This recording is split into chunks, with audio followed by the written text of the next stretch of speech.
Back on Inside Buck Sports, Jay Sandos now joined by the head women's soccer coach at East Tennessee State University, head coach Adam Sayers. Coach, in your first year of the program, there's a lot of numbers you could really point to, but first of all, I think the most impressive is the fact you've already broken the school record for most consecutive wins with 7. Yes, we're very happy with that. It coincided with the start of conference play as well, which we were obviously very happy with.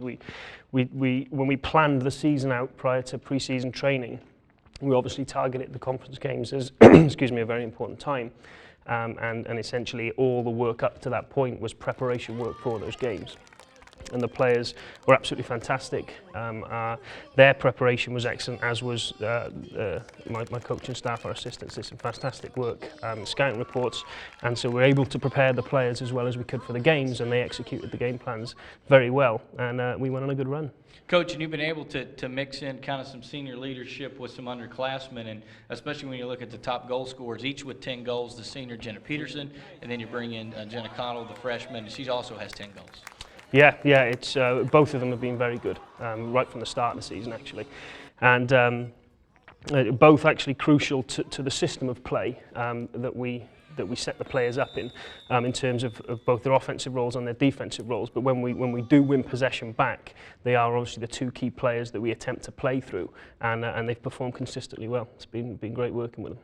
Coach, you got a couple more seniors on the team. First of all, the goalie, Caitlin Gahn's done an outstanding job in goal for you, but I think Hildebrand there on the back is maybe an underrated player that gives you some quality minutes. Absolutely, fantastic minutes. She's been one of our most consistent players throughout the season, and not just in actually the way she plays, but her leadership qualities that she brings to the team certainly have an effect on the rest of the team. She's very composed in the back line as a central defender, and that sort of resonates through the other players, and you can really see the effect of that. She's played very well. Coach, you're coming into your last weekend here in conference action at home against Mercer and Kennesaw State on this coming Friday and Sunday. Obviously big games because it's a situation now where you're going to be no worse than third, but if you finish third in the conference, you've still got to play kind of one of those opening round games. If you're the 2 seed, you get a bye, that's obviously an advantage, but there's still a shot you could be the number 1 seed, get a bye, and be able to host here at Summers-Taylor Stadium. Absolutely, yeah. As always, when you get to this stage of the season, there's a few scenarios that could play out.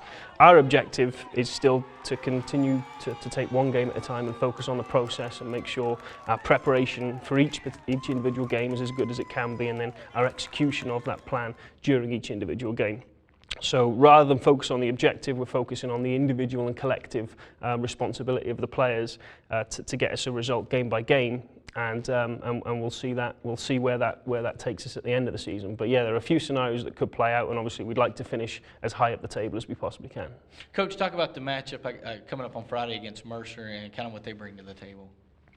We've got Kennesaw Friday. They're obviously a very good team. I know they've had a few injuries this season, which certainly hasn't helped them, as of many teams. It's always frustrating when you get some injuries. But they're still a very tough opponent. Given the position that they're in, where they need points to get into the tournament, it makes them certainly a very, very dangerous proposition for us. And as always, we'll have to be as prepared as we possibly can. But we're very much looking forward to the game, as we do with every game.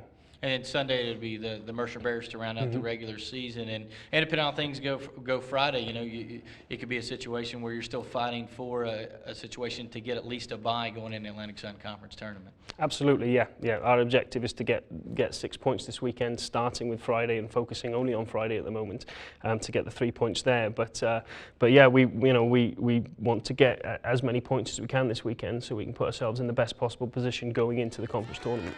Coach, obviously you took over, and this is your first season. How's the team progressed from when you first got them, kind of in that fall going into, or excuse me, from the spring going into the fall now? Progressed a massive amount. Obviously, we had the spring to work somewhat with the returning players, but we had 9 new freshmen, so pre-season was still sort of a familiarisation process for myself and for the players. And we started quite slowly. We were 0-2 at the start of the season. Those games are very important for us in terms of taking lessons from those defeats and implementing later in the season. And from the third game onwards away at Radford, the players have been absolutely fantastic, progressing every game and every training session, and it's been good. Well, Coach, we appreciate the time. Good luck to you this weekend, and we'll talk to you down the road. That's a pleasure. Thanks for having me. That's comments from head coach Adam Sayers of the women's soccer program. When we come back, we go from the pitch to the baseball diamond, a look at the Blue Girls World Series. Right after this timeout, you're watching Inside Buck Sports on the Buccaneer Sports Network on Fox College Sports.